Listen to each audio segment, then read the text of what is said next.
UPSC 2023 का paper कितना ज़्यादा डिप्रेसिंग रहा है, कितना ज़्यादा प्रॉब्लम में लाया स्टूडेंट्स को, आप सबको पता ही है। अगर हम जीएस पेपर की बात करें जो प्रीलिम्स का था, ये अब तक के सबसे टफेस्ट एग्जाम में से एक था।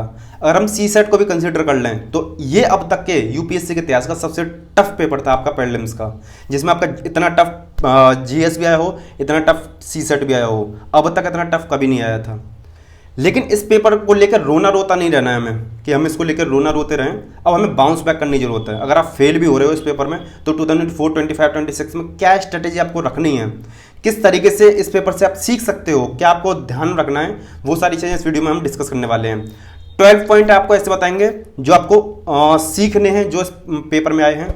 5 ऐसी चीज़ें बताएंगे आपको जो रिपीट होने वाली हैं, यूपीएससी आपको रिपीट करेगा। वीडियो को पेशेंसफुली शुरू से लेकर एंड तक ध्यान से देखना, क्योंकि हम हर एक चीज़ को डिस्कस करने वाले हैं जो आपके लिए काफ़ी ज़्यादा फ्रूटफुल होगी। तो स्टार्ट करते हैं इस वीडियो को। जैन future officers, my name is Vijendra Singh, welcome to गेज मिशन। तो सबसे पहला पॉइंट कि यूपीएससी काफ़ी ज़्यादा फैक्चुअल हो गया है। इतना ज़्यादा फैक्चुअल यूपीएससी कभी नहीं पूछता है। यूपीएससी ने फैक्चुअल तो पूछा है, उसमें डिटेल्स बहुत ज़्यादा पूछी हैं। तो ये काफ़ी सारी चीज़ें डिप्रेशन करने वाली कि स्टूडेंट, एक आईएएस एस्पिरेंट जो डिमांड की जाती है, इतना ज़्यादा रट्टा नहीं मारता है, ठीक है, कि फैक्ट को रट रट के घूम रहा हो। उसकी एनालिटिकल अप्रोच देखी जाती है। एक अच्छे एस्पिरेंट जो होता है, यही चीज़ तो यूपीएससी के अलग, जो यूपीएससी कैंडिडेट होते हैं उसको दूसरे एग्जाम से अलग बनाती है। इसमें इस तरीके का पूछ देगा जो पीसीएस या कुछ वनडे एग्जाम होते हैं, उस तरीके के फैक्चुअल क्वेश्चंस पूछने की कोशिश की गई है, जो काफ़ी ज़्यादा खराब चीज़ है। दूसरी चीज़, इसकी जो एनालिटिकल अप्रोच है, जिसके लिए यूपीएससी जाना जाता है, जिसके लिए उसका एक्सपीरियंस पहचाना जाता है, analytical thinking, analytical power, analytical approach, वो काफ़ी कम कर दी गई है। क्योंकि पहला पॉइंट, फैक्चुअल कंटेंट पे काफ़ी ज़्यादा ध्यान दिया गया है। तो यूपीएससी ने ये गलत किया है, इस वजह से काफ़ी सारे एस्पिरेंट फेल होंगे। तीसरी जो चीज़ है, देखो हमने हर एक चीज़ को इसमें पॉइंट आउट लिख रखा है, आप इसको हमारे टेलीग्राम चैनल से डाउनलोड कर लेना, इस फोटोग्राफ को हम डाल देंगे उसमें, ठीक है। जो थर्ड जो चीज़ है वो है आपका जो ऑप्शंस हैं, वो काफ़ी ज़्यादा टफ बना दिए गए हैं। जैसे आपको पता था कि पहले ऑप्शंस ऐसे आते थे कि आप उसको एलिमिनेट कर सकते थे या समझ सकते थे, अब के ऐसे बना दिए गए ओनली 1, ओनली 2, ओनली 3, ये काफ़ी खतरनाक होते हैं। या पेयरिंग वाले जो क्वेश्चन होते हैं वो काफ़ी खतरनाक होते हैं। पैटर्न है ना क्वेश्चंस का, वो आपको समझना पड़ेगा। नेक्स्ट जो चीज़ है कि एलिमिनेशन टेक्निक्स को हटा दिया गया है। प्रीलिम्स के जीएस वाले पेपर में 25 से लेकर 30% क्वेश्चंस ऐसे होते थे जिनको आप एलिमिनेशन टेक्निक की हेल्प से सॉल्व कर सकते थे। तो जब 25 से लेकर 30% कंटेंट आपका टफ हो गया, एलिमिनेशन टेक्निक आई नहीं, तो सोचो पेपर का लेवल कितना टफ हो गया हो, कितने बच्चे उससे पहले ही बाहर हो गए होंगे जो एलिमिनेशन टेक्निक को लेकर गए होंगे। लेकिन ये थोड़ा सा करना भी जरूरी था, क्योंकि यूट्यूब पे काफ़ी सारी वीडियोज इस तरीके से चल रही थी कि एलिमिनेशन टेक्निक, ये एलिमिनेशन टेक्निक को भगवान समझ लिया था। पुष्पा नाम सुन के फ्लावर समझे क्या, फायर है मैं।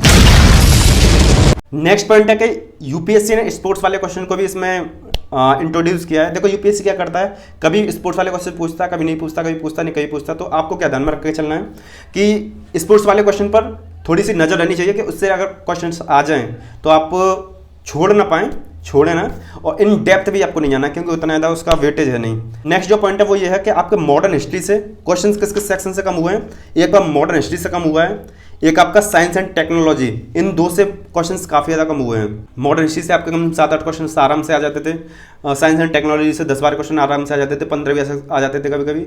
इतने ज़्यादा कम कर दिए हैं कि ये काफ़ी ज़्यादा सोचने वाली बात है, पैटर्न कभी भी चेंज हो जाता है। नेक्स्ट जो पॉइंट है कि किस सेक्शन से क्वेश्चंस बढ़ाए हैं, तो आपके एनवायरनमेंट और आपका एंशिएंट एंड मेडाइवल हिस्ट्री, इससे क्वेश्चन बढ़ाएं, और आपके करंट अफेयर, इससे क्वेश्चन बढ़ाएं।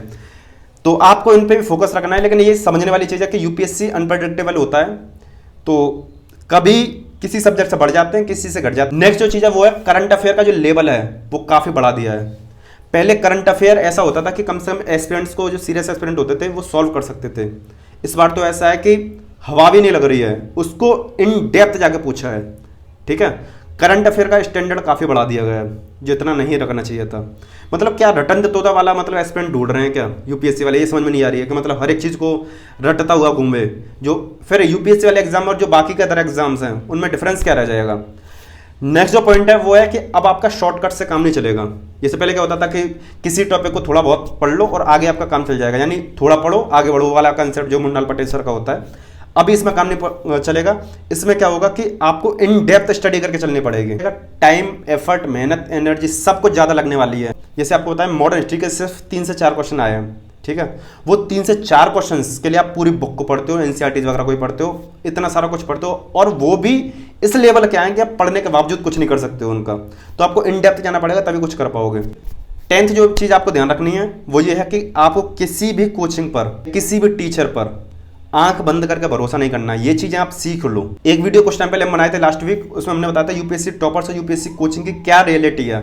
आप उसको देख लेना, डिस्क्रिप्शन में लिंक डाल देंगे। किसी भी कोचिंग को या किसी भी टीचर को माई बाप समझ के नहीं चलना है कि यही सब कुछ है, अंधभक्ति टाइप करके नहीं चलनी है। यूपीएससी प्रीलिम्स का जो सबसे बड़ी चीज होती है वो होती है आपका पीवाईक्यूज। आपके पीवाईक्यूज आपके माई बाप है। नेक्स्ट जो पॉइंट है वो समझने वाला वो है आपका सी सेट में जिस तरीके से उसने खतरनाक पढ़ना दिखाया है ना, वो काफ़ी ज़्यादा मतलब खतरनाक है।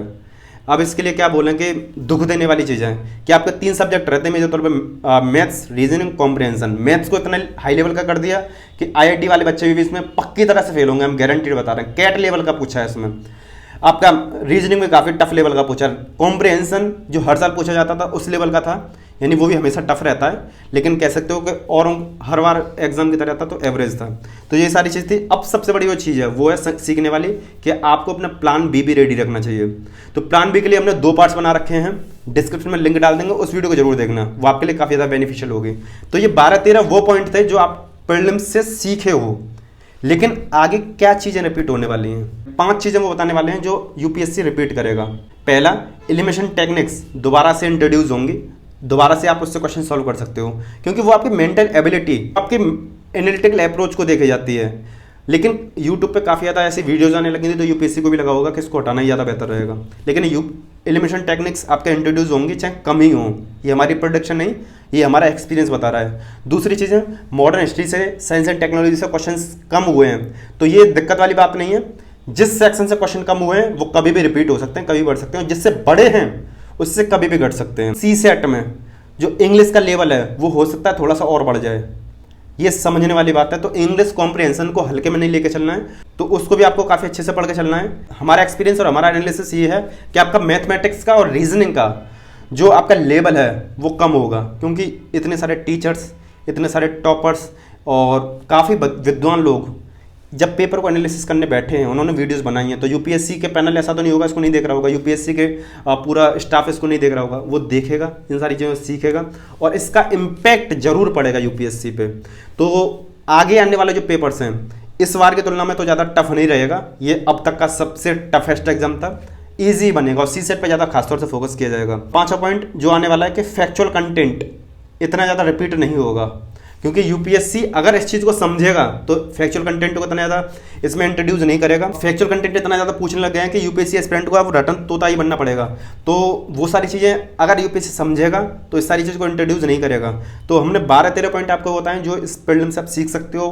5-6 चीज़ बताई हैं जो आपके रिपीट होने वाली हैं। देखो, अगर आप 2024-25 के लिए प्रिपरेशन कर रहे हो, आप बिल्कुल बिगिनर हो, तो आप हमारे चैनल की यूपीएससी सीरीज को फॉलो कर सकते हो। इसमें हमने बिल्कुल जीरो से किस तरीके से आप यूपीएससी की तैयारी कर सकते हो उसको हर एक पॉइंट को डिस्कस कर रखा है। बिल्कुल फ्री ऑफ कॉस्ट पूरी सीरीज है, 60 पार्ट है स्टडी एंड गाइडेंस के, उसको जरूर चेकआउट करना। उम्मीद करते हैं वीडियो आपको पसंद है। वीडियो को लाइक कर दीजिए, चैनल को सब्सक्राइब कर लो, कमेंट करके बताना वीडियो आपको लगी कैसी। एंड देखो, प्लान बी को रखना आपके लिए बहुत ज़्यादा जरूरी है, तो लेफ्ट वाली वीडियो क्लिक करके आप प्लान बी वाली वीडियो को देख सकते हो, आपके लिए काफ़ी ज़्यादा बेनिफिशियल होगी। एंड डाटा वीडियो क्लिक करके आप 2024-25 वाले जो गाइडेंस स्टडी गाइडेंस से रिलेटेड वीडियो हैं आप उनको चेकआउट कर सकते हो। कि आप हमारे बाहुली कोर्स को देख सकते हो, जिससे आप रियल में कैसे स्मार्ट स्टडी करनी है उसको सीख सकते हो। तो वीडियो को ज़्यादा से ज़्यादा शेयर कर देना। मिलते हैं नेक्स्ट वीडियोज़ में। जय हिंद।